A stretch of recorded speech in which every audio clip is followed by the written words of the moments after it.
Avant de s'appeler Léman, ce vaste lac dont les rives helvétiques sont à plus de 70% vaudoises porte un nom chargé d'histoire et une identité bien plus locale qu'on ne le croit.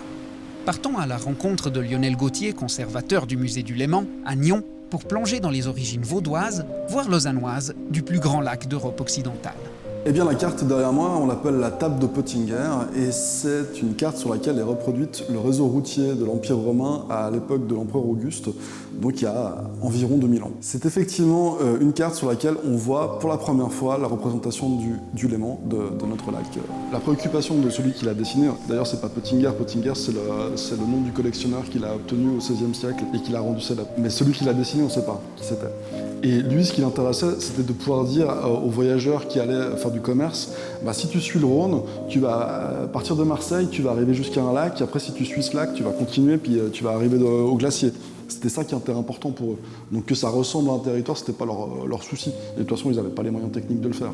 Eh bien, on sait, grâce aux fouilles archéologiques qui ont été faites à Vidy, que Lousonna, c'était un lieu important.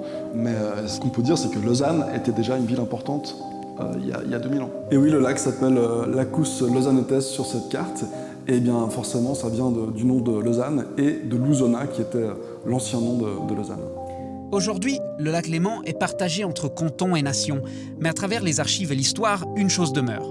Son nom originel portait en lui l'empreinte de Lausanne. Lacus Lausanetes, deux mots gravés dans le temps, deux mots qui racontent l'histoire du Léman.